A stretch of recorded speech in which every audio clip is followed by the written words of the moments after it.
Buenos días.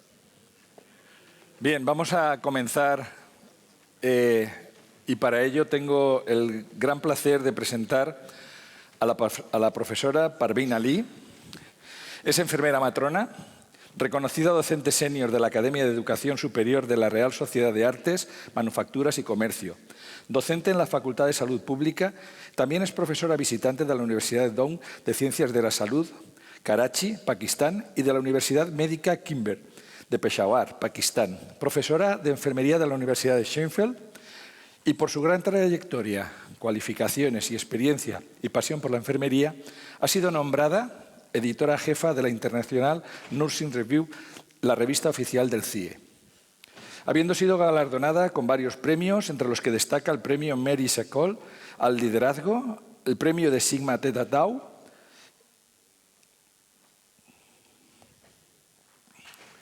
internacional a la enfermera investigadora emergente y el premio por logros en la diáspora pakistaní.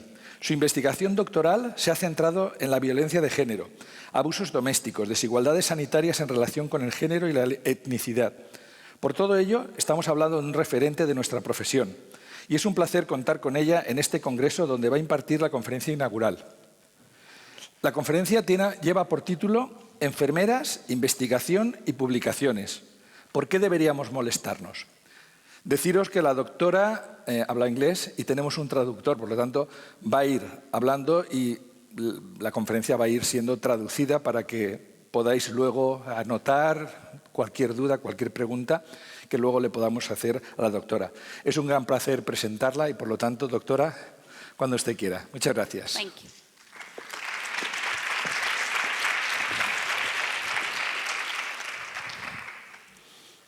Okay. Hello, everyone. Do any of you understand any English at all, or a little? How many of you would say you understand a little bit of English? Okay, so we can go about it, okay? Thank you.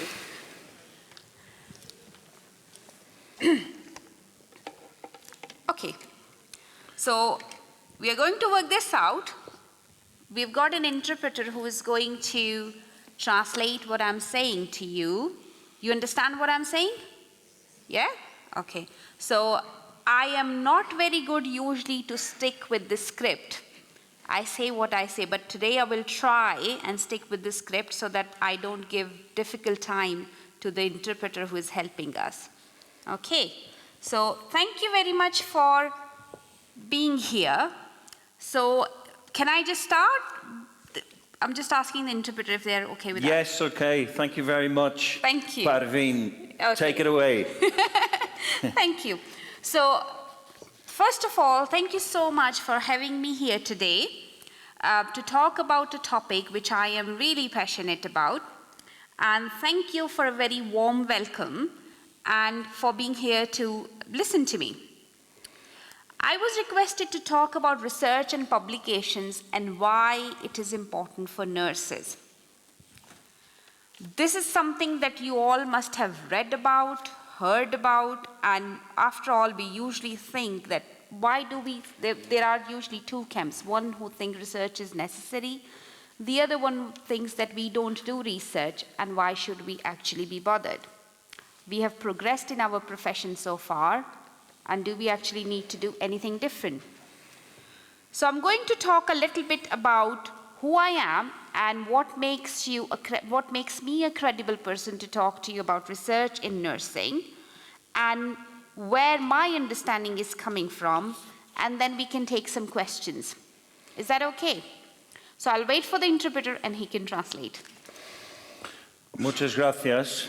Estimados compañeros, en primer lugar, muchas gracias por invitarme a estar aquí hoy para hablar de un tema que me apasiona mucho. Muchas gracias por una cálida bienvenida y por estar aquí para escucharme. Me han pedido que hablara sobre la importancia de la investigación y las publicaciones en enfermería, así que solo voy a dedicarme a hablar con ustedes sobre mis impresiones del estado actual de la investigación en enfermería y sobre si deberíamos realmente preocuparnos por la cuestión. Existe la tendencia a creer que los enfermeros nunca hemos estado realmente involucrados en la investigación hasta ahora. Y aún así, La verdad es que hemos progresado en nuestra profesión. Entonces, ¿por qué deberíamos molestarnos ahora? Para empezar, les voy a dar un poco de información sobre mí y mis intereses de investigación para que puedan ver cómo y por qué soy una persona apropiada para hablar sobre la investigación en enfermería. Voy a hablar con ustedes pues bueno, durante unos 30 o 40 minutos y luego podemos conversar después. Okay, so I'm just getting this thing work. It's not working. So while they're doing this. So what do I do? I have got 3 major roles at the moment that I work in. One is as Professor of Nursing at the University of Sheffield. That role allows me to meet with students, to teach students, to undergraduate and postgraduate nursing students, as well as other professionals, doctors, public health professionals, and others.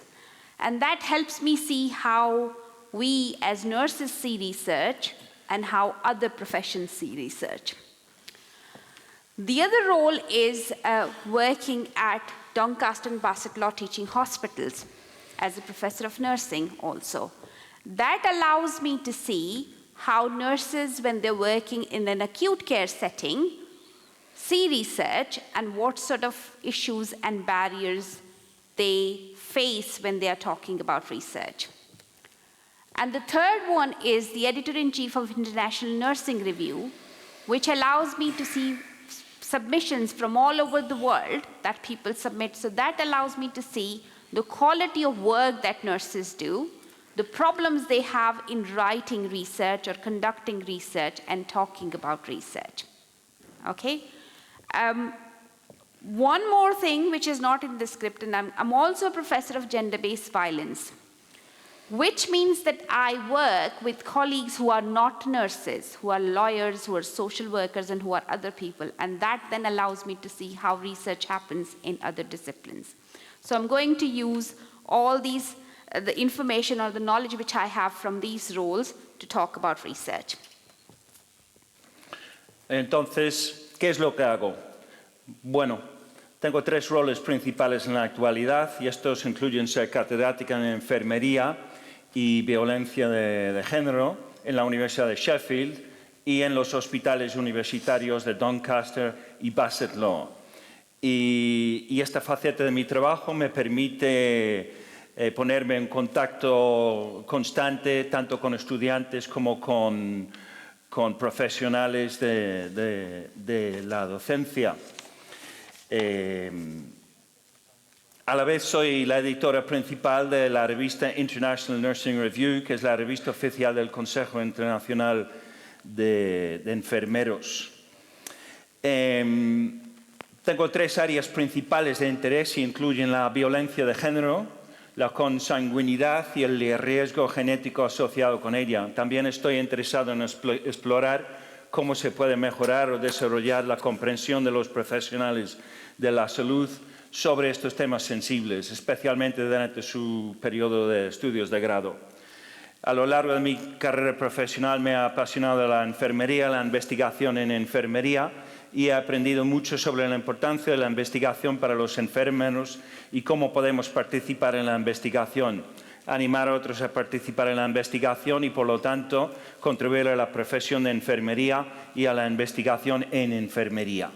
Disculpadme si no es una traducción exacta de lo que ha dicho la ponente, pero vamos avanzando. Okay, so I think the interpreter has already talked about these 3 research interests that I have, looking at gender-based violence, cousin marriages, and it's the marriages within blood relatives and its effect on genes and genetic disorders and healthcare professionals' preparation. So let's move on. So the question that I usually ask myself, and I'm going to ask you, how many of you are involved in research? Bueno, entonces, antes de continuar, hablemos sobre si nosotros como enfermeros nos involucramos en la investigación. Y les voy a hacer la pregunta, ¿cuántos de ustedes hacen investigación? Okay, and how many of you contribute to research activities by not doing research or doing something else? It's some sort of research activity. And how many of you publish research? ¿Y cuántos de ustedes participan en tareas de investigación y cuántos publican trabajos de investigación? So when you ask nurses about research, usually the response that you get is, research is difficult, yeah? We don't get time, nobody gives us time or money or anything, any support to do it, and it's not rewarded in our profession. Is it? Do you get, if you do research, do you get promoted or do you get better job options? Is it like that? Not really. So it's not really rewarded in our profession. And this is the message which you consistently hear regardless of where the nurses are coming from. Be it UK, USA, Spain, Pakistan, India, that's what nurses tell you that, you know, and why do we research? But then at the same time, there is pressure to be involved in research, and sometimes we don't understand, or we think we don't. And I'm going to talk about this, that do we actually not do any research? My thinking is that we do much more than we think. It's just that we do not claim the space. We do not claim the contribution that we make to research. We do it because it's like doing everyday work. You keep on doing and completing all the tasks, and if someone asks you what did you do, you will not be able to say one by one. So it's not that we are not good at research, but it is that we are not good at claiming our contribution to research. Over to you. Bueno, cuando preguntamos a los enfermeros si investigan, generalmente dicen que no. Dicen que no estamos involucrados en la investigación, que la investigación es difícil, no tenemos tiempo y no está recompensada.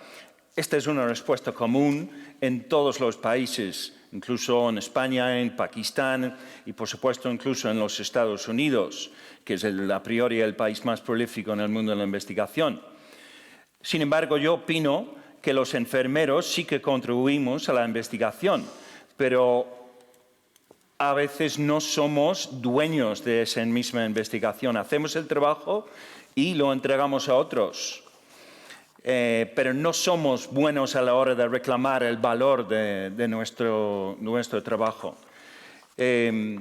Por lo tanto, opino que solo debemos ser capaces de desarrollarnos para contribuir aún más mediante la investigación, sino que también debemos ser capaces de reclamar mejor nuestra contribución y conseguir que nos reconozcan por lo que hacemos. Okay, thank you. So, we started talking about research or recognizing the role of research when Florence Nightingale started working. That's what we know, yeah? So Florence Nightingale, who's identified as a modern nurse, but she was also a statistician, and she was the first woman to be elected to the Statistical Society of London. And to better solve the problems and to make others aware of what works and what doesn't, she started collecting data in Crimea War about soldiers who were dying. She organized that data and presented in an easier to understand fashion to soldiers themselves and others. So what she was doing actually, that she needed to tell others what is it which is wrong in a way which other people could understand. At that time, many soldiers were dying due to cholera, and generally accepted theory was that diseases like cholera were caused by bad air, and therefore wounds would be kept free of infection by stopping air coming into contact with them. Sepsis was thought to be a kind of combustion.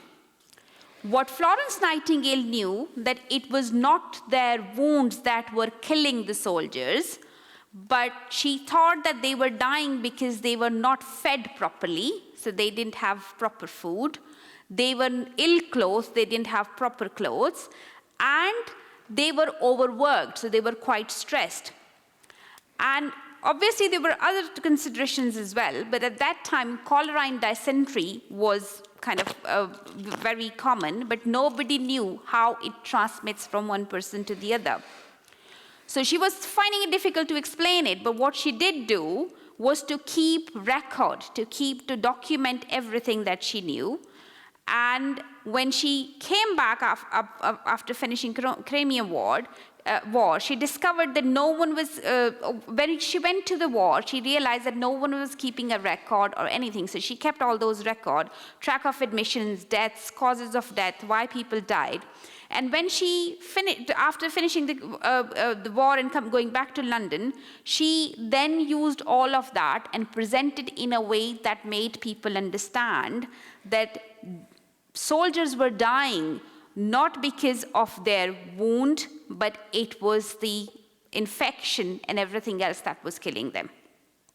Okay? So some soldiers were probably also dying because of wound, but what killed far more of them was preventable or mitigatable zymatic diseases, basically infection that we call today. Over to you. El papel de las enfermeras en la investigación comienza con Florence Nightingale, la primera enfermera moderna. Ella fue estadística, de hecho, fue la primera mujer elegida miembro de la Sociedad de Estadística de Londres. En la guerra de Crimea empezó a recopilar datos sobre los soldados que morían con el fin de solucionar los problemas que afrontaba y para informar a los demás sobre lo que funcionaba y lo que no. Ella organizó esos datos y los presentó de una manera más fácil de entender. Entonces muchos soldados morían debido al cólera y la teoría generalmente aceptada de la época era que las enfermedades como el cólera eran causadas por la mala calidad del aire, la llamada miasma o los eflujos y cosas del estilo.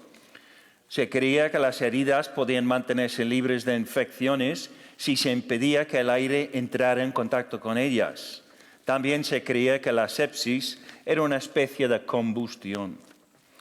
Nightingale sabía que los soldados no morían a causa de las heridas, pero pensó que se estaban muriendo porque estaban mal alimentados y mal vestidos y por agotamiento debido al exceso de trabajo.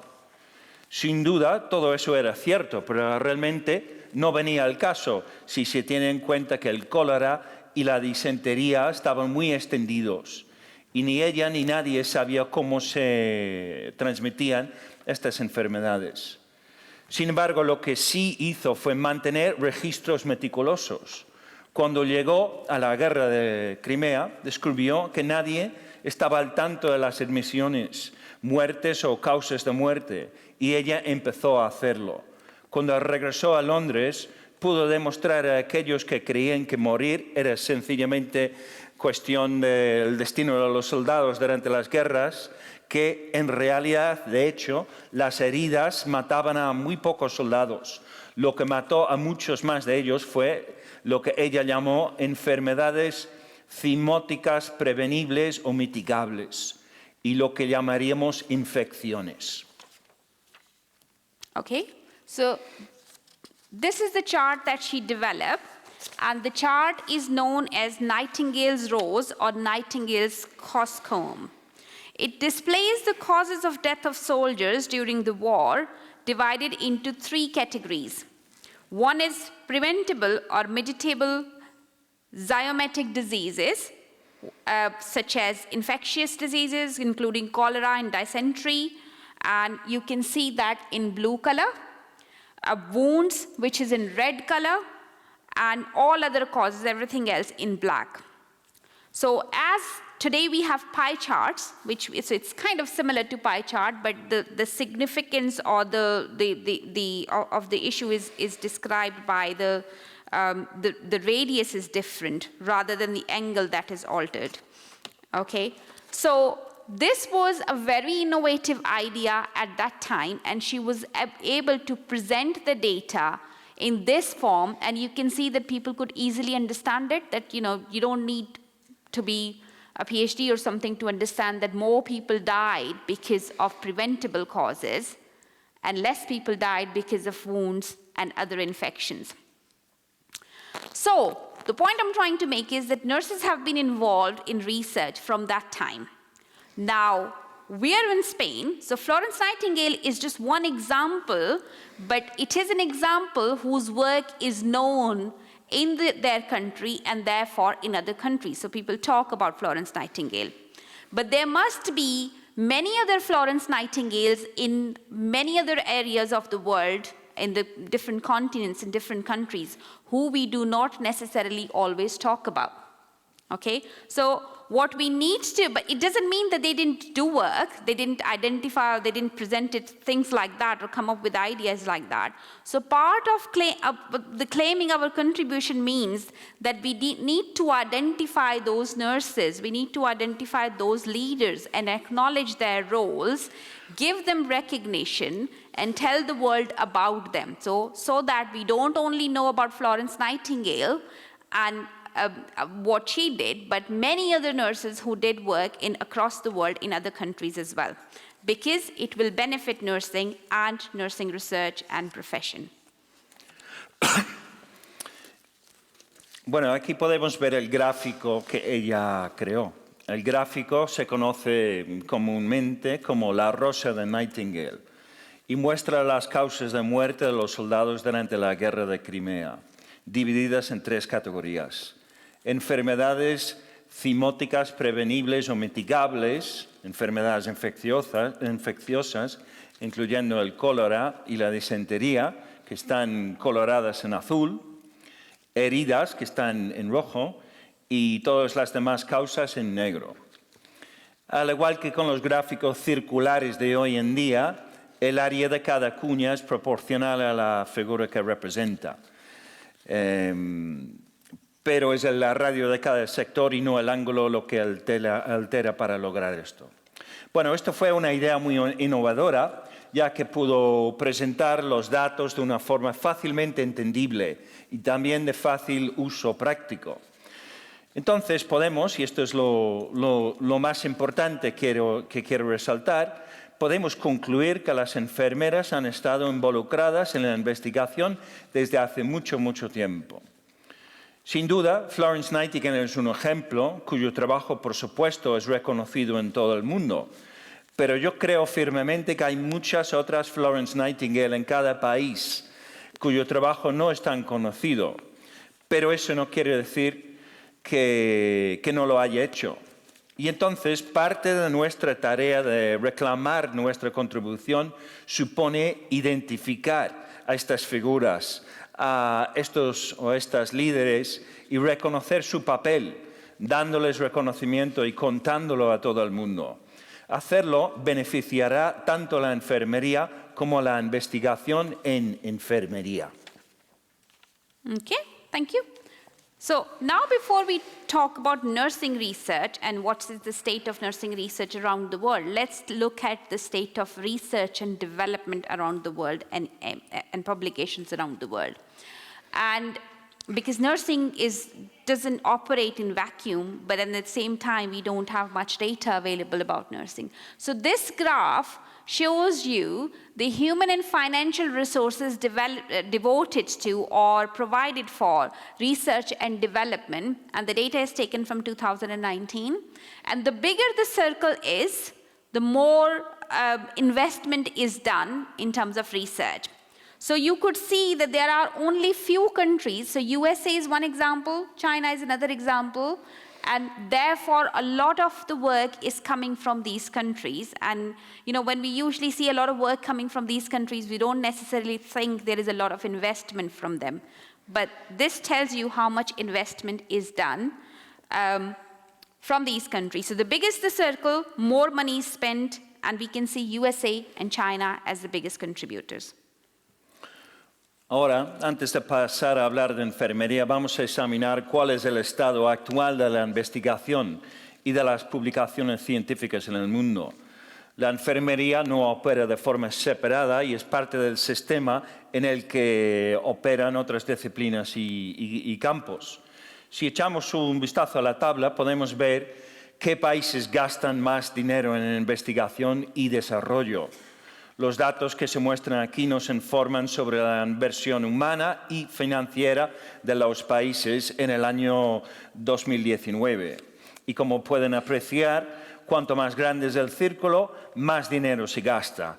Y podemos ver que Estados Unidos y China son los países más destacados y, por lo tanto, son los países que más invierten. Okay, so publication is another way of measuring how much research is done in any country. So this graph tells us the number of publications coming from various different countries.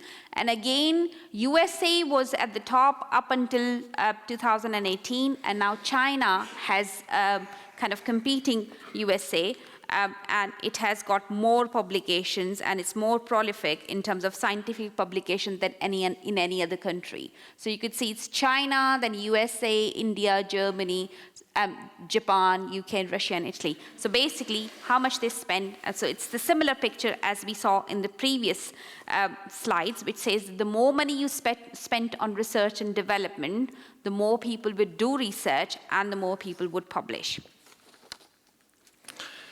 Ahora, las publicaciones científicas son una forma de ver la financiación de la investigación en los países. Así que vamos a echar un vistazo a las publicaciones. Este gráfico muestra los países líderes en publicaciones y otra vez podemos ver que Estados Unidos fue el país más prolífico. Pero recientemente China les ha alcanzado y en cuanto a publicación científica, China es en la actualidad el país más prolífico. Y otra vez podemos ir a la conclusión sencilla que básicamente cuanto más inversión, más publicaciones hay. Okay, so now let's see what's happening in nursing. So the number of publications within the nursing journals have increased between recently, and this data between 2008 and 2018.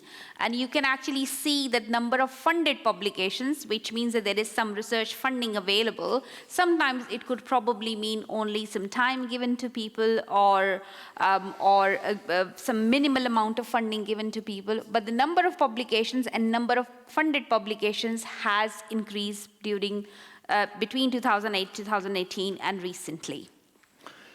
Pues el número de publicaciones en revistas de enfermería del año 2008 al año 2018 se reflejan aquí. Y como se puede apreciar muy claramente, la investigación y las publicaciones de enfermería han aumentado constantemente en las últimas 2 décadas, y como se ve reflejado en el gráfico. So recently, a review was conducted which explored the characteristics of global productivity of nursing research in various specialty nursing journals to understand and to give a general overview of global nursing research. And the findings showed that there were 103 countries which were contributing to nursing knowledge or nursing publications. And the geographic distribution by country is on this chart, which you can see. So again, North America, Australia, and East Asia appear to be the most active regions. So there is a small little key here as well. So you can see again where most publications are coming from. Echemos un vistazo a lo que está sucediendo en la actualidad en enfermería. Recientemente se realizó una revisión para explorar las características de la productividad global de la investigación en enfermería en las revistas especializadas en enfermería y para proporcionar una visión global de la investigación, una visión general de la investigación en enfermería a nivel global. El estudio indica que un número total de 103 países contribuyeron a las publicaciones de enfermería. Y la distribución geográfica por países se muestra aquí. Y otra vez lo que se demuestra es que América del Norte destaca y también Australia y el este de Asia son las zonas más activas. Okay, and this is another way of saying the same thing, that majority of the publications are coming from high-income countries, then middle-income countries, and lower middle-income countries, and very small proportion coming from countries which has got low income economies. The bigger your economy, the more you spend on research and the more people get publications. So we can see the trend between general scientific arena and nursing is pretty much similar.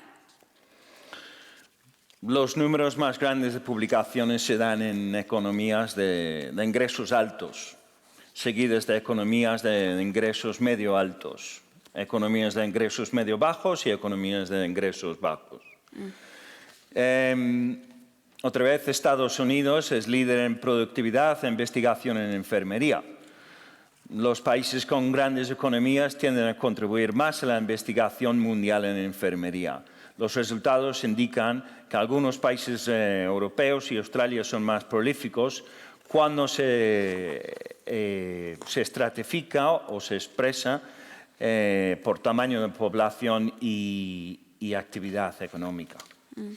And I'm not going to spend a lot of time on this slide, but this basically is telling you the top 20 most prolific countries in the world based on the number of publications, and you can see Spain on number 13 here as well.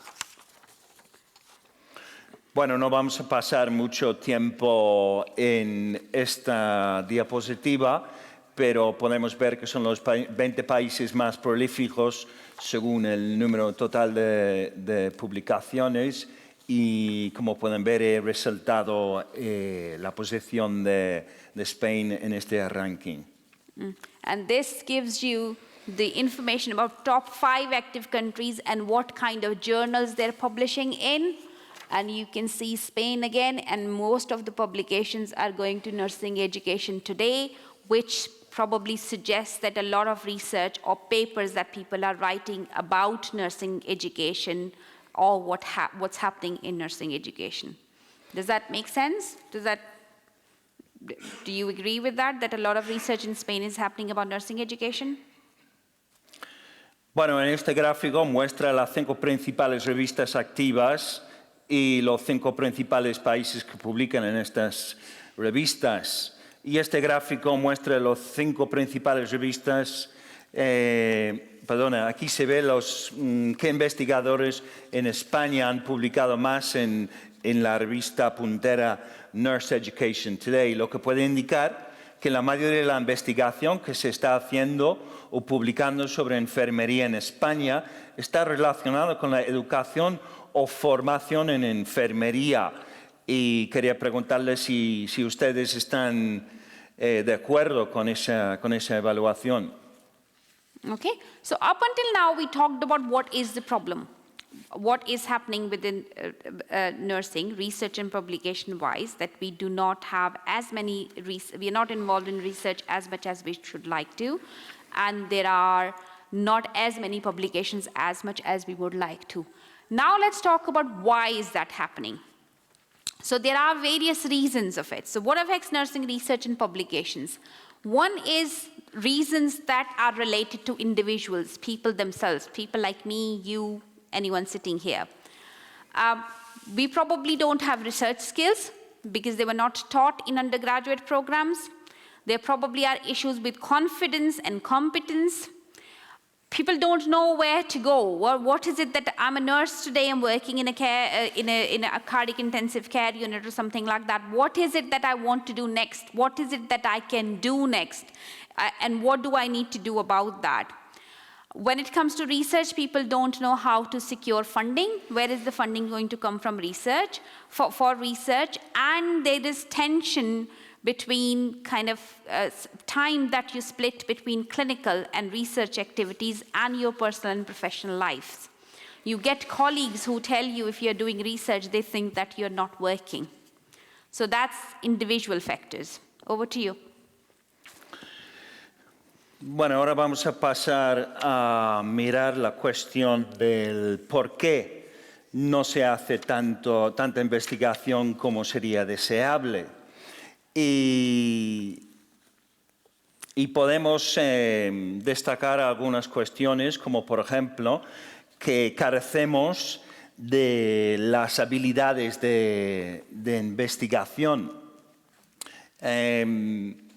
y carecemos también de la confianza y la competencia necesarias para llevar a cabo la investigación.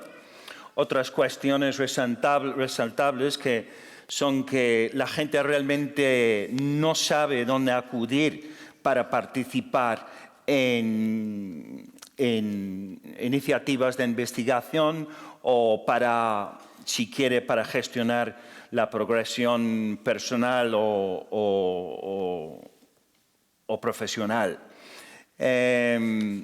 Y por supuesto, pues hay problemas para conseguir financiación y luego la dificultad para combinar el tiempo clínico y el tiempo de la investigación y la tendencia de algunos profesionales a calificar la investigación como una pérdida de tiempo. Okay, so let's talk about organizational issues. So those were individual issues related to individuals. Within organizations, hospitals, other organizations that we work with, there's lack of clear entry points. People do not know if you are doing research, when should you start doing research and how does it relate to your career? There are no clear models of career progressions, like what would you do if you do research in this role, then what's the next step? What's the steps afterwards?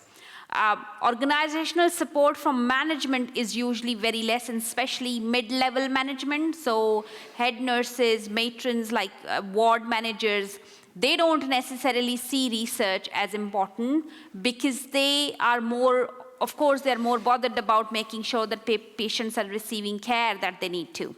So the number needs to be appropriate in there. And therefore, in organization, you find that it is really difficult to get them support nurses who are doing research. The value placed on research is not always clear. Pues ahora pasamos a considerar las cuestiones organizacionales. Y bueno, algunos de los puntos más resaltables son, por ejemplo, la falta de lo que se llaman clear entry points, es decir, puntos de entrada, cuándo y cómo y en qué etapa de la carrera uno puede o debería empezar a hacer investigación. Igualmente hay una carencia de modelo para indicar pues una clara progresión profesional y la falta de ese modelo pues tiende a desanimar a los potenciales investigadores. Luego falta, por ejemplo, un apoyo organizativo, sobre todo a nivel de gestión medio, y ante todo hay una falta de valor otorgado a la investigación. Okay, so the third one is structural kind of environment in which nursing and midwiferys work. And there is the problem with there is no enough funding for nursing and midwifery research. Actually, there is not funding at all for nursing and midwifery research. When there is healthcare related funding, nurses or midwives are not mentioned in those fundings. So when people see funding calls, they don't see themselves as it is for them. So therefore, they don't want to apply for it, or even if they apply for it, people who have developed it, they don't see nurses and midwives able to do research, so they don't get funding around that. And there is a lack of collaboration between various organizations do not work with each other collaboratively, and that also has an impact. Ahora pasamos a hablar de las cuestiones estructurales y bueno, esencialmente la cuestión más importante, por supuesto, es la falta de financiación para la investigación. Y también la cuestión relacionada de que los mismos enfermeros no ven su sitio en relación con lo que es la investigación y la financiación de investigación. Y pocas veces se mencionan a las figuras de los enfermeros o matronas, y por lo tanto no se ve una manera fácil de entrar en la dinámica de hacer la investigación. Y luego otra cuestión a resaltar es la falta de colaboración entre organizaciones. Okay, thank you. So I'm just going to ask you, I was going to ask you this question, but it has come, everything is coming here. So I was going to ask you that, do you think you contribute to research? And probably you would say, what would be your answer? Forget the slides. If you haven't seen, do you think you contribute to research? Bueno, la pregunta es si piensan ustedes que contribuyen a la investigación. How do you do it? ¿Y cómo? Any examples? Y algunos ejemplos. No? Okay, let's have a look. So we contribute to research by collecting data that we collect from patients. Somebody is doing research on that data that you are collecting as nurses, isn't it? Do you agree with that? Yeah? You complete or you ask or encourage patients and clinicians to complete surveys? Yeah? You collect samples, blood samples, other samples which contribute to research and are involved in research or used in research somewhere. Do you do that? You identify and recruit participants for other people's research, for doctors' research, for trials, for other things. Do you do that? Yeah? Say a bit loudly. I think like you're saying no. You implement trials and intervention research studies which are happening in the hospital. Do you do that? Yeah? You pilot interventions which are developed, be it's bladder training intervention, I don't know, something to improve feeding of people, something to reduce pain when IV drug is administered. Do you do that? Yeah? Do you disseminate information about studies which are happening in your ward or which are happening around different places, or disseminate findings of the study? Healthy eating is important, smoking is bad. Do you do that? Yeah? And how many of you here are chief nurses or ward managers or directors of nursing? How many times you say yes to looking at the studies and say, my nurses are going to contribute to or will help you, not going to contribute. My nurses will help you complete this study in the hospital. Do we do that? So can we actually say that we don't do research? Bueno, planteamos la pregunta si realmente hacemos investigación o no. Y es conveniente preguntarnos si contribuimos a la investigación a través de, por ejemplo, la recolección rutinaria de datos, de encuestas a pacientes, de recogida de muestras, de identificación y reclutamiento de participantes para estudios de investigación, para la implementación de ensayos o intervenciones en la práctica, en el pilotaje de intervenciones, como por ejemplo iniciativas tipo para reducir el dolor en los pacientes.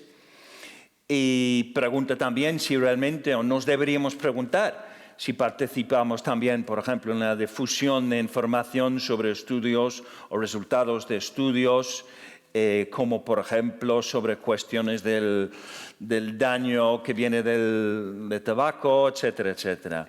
Y también si facilitamos estudios en organizaciones como en el papel de gerentes de nivel medio, jefes de enfermería, en relación con los cuales hay la tendencia a indicar que lo que hacemos en estos papeles es ayudar, y cuando realmente lo que tenemos que hacer es darnos cuenta de la aportación nuestra. Okay. Okay, so we talked about the problem, we talked about why it is a problem. Now what is it that we do about it? There are various things that we could do.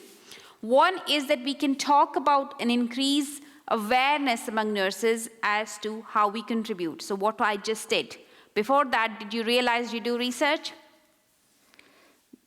Now, do you understand you do research or not? Come on, answer me. Yeah? Include research and evidence-based practice into undergraduate nursing education. So when we don't include those type of activities with the names in them, It's not that we don't teach them, we don't tell students it's research.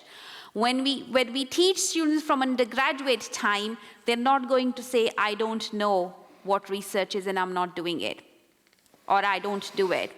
Provide research placements to undergraduate nursing students. So like we send students into emergency department, into gynecology department, into any department, make sure that we arrange placements for research as well. So into the research studies or research department in the hospital, we can send undergraduate students for those placements. And that solves some of the issues that we don't have many placements, do we? So we can create a little bit of placements like that to help them understand this. Have research in the job description and person specific. So when we have nurses, how many of you have got research as part of your job description? Probably nobody. But how many of you actually make sure that you attend courses, you contribute to research like I talked about? So we do all of those activities, don't we? But it's not in the job description, nobody asks you for it, nobody gives you time for it, and nobody recognizes you for it. So therefore, we need to include that. And ensure that nurses are provided with time, space, and money to be involved in research activities. Over to you. Bueno, pues veo que hay una diapositiva ya con una traducción más o menos de todo lo que ha dicho, pero bueno, planteamos cuál es la solución y primero lo que tenemos que hacer es aumentar la conciencia sobre la investigación y cómo contribuimos. Incluir la investigación y la práctica basada en la evidencia en los grados de enfermería y llamar la atención sobre esa cuestión a los estudiantes, haciéndoles ver de lo que en parte lo que hacen es investigación. También con respecto a la cuestión de las prácticas de investigación, proporcionar prácticas de investigación que también facilitan a los estudiantes las oportunidades para llevar a cabo actividades de investigación. El punto siguiente sobre la cuestión de las descripciones de los puestos de trabajo y si se especifica o no la cuestión de la investigación en los perfiles solicitados. Y opina que es importante resaltar esa cuestión de la participación en investigación en las descripciones de los mismos puestos de trabajo. Y por último, garantizar que los enfermeros dispongan del tiempo, espacio y dinero para participar en la investigación. Okay, so I'm not going to take very long, so a little bit more. So nursing research, but there is a problem in the name. So somebody told us from the Global Nursing Leadership Institute, one of the program I was doing it, so Diana Mason, she just said one thing which I remember, is like, who is interested in nursing? Nobody's interested in nursing. Only nurses are interested in nursing. So if we want to talk about, when we say nursing research or nursing and midwifery research, what do people think we talk about? We are talking about nurses and midwives. And why should somebody be interested in that? So nobody is interested in nurses and midwives but themselves. So therefore, if we only talk in that terms, nobody is going to listen. But everyone cares about and everyone is interested in receiving high quality care. Yeah, everyone would like to do that. Everyone would like to make sure that, the care that they receive is economical. It's not very expensive and we spend less money and get better results. Yeah, everyone is interested in getting the timely response. You call the doctor or the nurse today and they respond to you right now. Everyone is interested in that. And everyone is interested in preventing disease and promoting health. So it's how we frame our message. If we talk about, and many nurses only talk about nursing research and we want to have funding for, actually, any research that happens in hospital, in healthcare organization, cannot be done without nurses. So why is it that we want to have a small piece? Why is it that we do not claim the contribution that we do to the whole thing? Because it's not possible without us anyway. Over to you. Bueno, aquí otra vez en la diapositiva se ven los puntos principales de lo que acaba de decir la profesora Ali. Plantea que hay un problema en el mismo nombre que se utiliza y eso conduce a la tendencia a preguntar quién estaría interesado y por qué, y no incluye al cuerpo de los enfermeros. La tendencia cree que solo los o las enfermeras les interesa la enfermería y nadie más. Se ven resumidos los puntos, creo que no es necesario incidir en lo que se ha puesto, pero la profesora termina resaltando la importancia de tener en cuenta cómo enmarcamos el mensaje y otra vez indicar que la importancia de tomar conciencia de la importancia de saber que la investigación no se hace sin nosotros. Okay, so I'm just going to, and the other important aspect is that, networking and collaboration. Okay, so this is taken from the same study where we talk about, I've given you the top 20 countries who are working and everything else. And this, if you wanted to work only with nurses, only with people we are not going to get anywhere because we are not going to be able to understand better, we don't have better research questions, so collaboration is the key. And that graph shows you where people have contributed with other disciplines, but most of these are related to health. So if we want to focus on or improve research, we need to collaborate with other disciplines. COVID-19 was a good example. How many disciplines came together to talk about how to develop sanitizers or face masks or visors or any of that? Was that only nurses or doctors? They were engineers, they were other people. If they were not doing it, we couldn't have done it that way.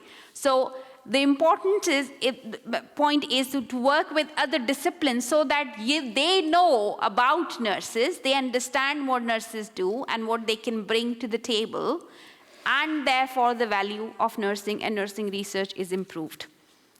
And the same is about collaboration, so not only sticking to the place or the hospital or the organization that you're working with, but within countries and outside countries with other countries collaborating. And that's how the prolific countries collaborate with other countries in the, internationally, and that's what makes them successful. Over to you. Pues en esta sección quiero resaltar la importancia de lo que son los planteamientos interdisciplinarios y que en el mundo actual es necesario trabajar con otras especializaciones, otras disciplinas, ya que ninguna profesión o campo científico por sí solo puede resolver los problemas. Bueno, aquellos de ustedes que trabajan con otras disciplinas sabrán que las personas tienden a contestar la misma pregunta, si quiere, de formas distintas, por lo que podemos terminar tratando de resolver el mismo problema de formas distintas si no colaboramos. Y resalta, por ejemplo, al margen de lo que está en el gráfico, donde se ven las principales categorías productivas de enfermería, pues el valor de ese planteamiento, por ejemplo, en la reciente crisis del COVID, donde el trabajo interdisciplinario fue clave. Y otro tema importante es la colaboración. Nuevamente tratamos de resolver los mismos problemas de manera diferente en cada país y la colaboración puede ayudarnos a obtener una mejor financiación y darnos mejores resultados de aprendizaje. Y aquí en este gráfico representa el estado actual de las relaciones de colaboraciones entre países y también regiones. Okay, so I promise this is the last slide. So what is it that we can do? This is, in a way, we've already discussed all of these things. So if we want to improve research and publications within nursing, we need to develop trans-divisional, trans-departmental strategies and research clusters in hospitals, universities, and organizations that we work in. We need to make sure that we collaborate with colleagues from not only within nursing, within health, but with other disciplines. We need to ensure inclusiveness and embed research into the cultures and make sure that it's in the job description and person specification. We need to develop local, national, and international collaborative research links. We need to deliver world-leading interdisciplinary research, and how we are going to do that by including research into education, knowing what our research priorities are within organization, providing mentorship opportunities to those who are younger than us, junior colleagues, role modeling, being a role model to them, showing leadership, providing and developing training programs, and collaborating with colleagues. Over to you. Bueno, aquí con respecto a las estrategias, pues algunos de los puntos a resaltar. Pues bueno, la importancia de desarrollar grupos de investigación interdisciplinarios dentro de los hospitales o universidades, garantizar la inclusión y desarrollar una cultura de investigación e innovación, pues aumentar y diversificar la financiación de la investigación, igualmente la importancia de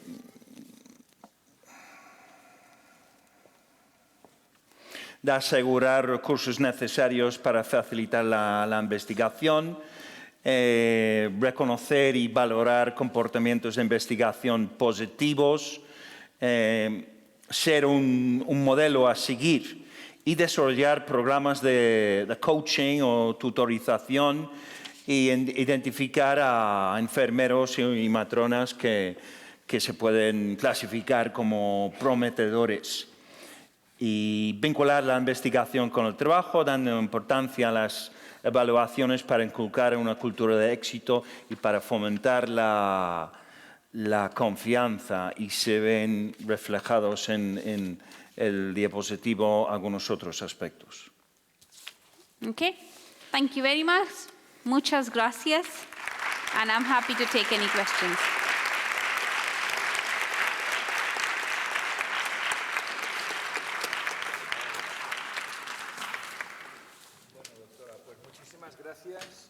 Gracias por su conferencia. Con el tiempo que tenemos no nos da tiempo, no tenemos tiempo material para hacer preguntas, por lo tanto, agradecerle a la doctora su magistral conferencia y darle la bienvenida a España. Esperamos que vuelva otra vez. Muchas gracias.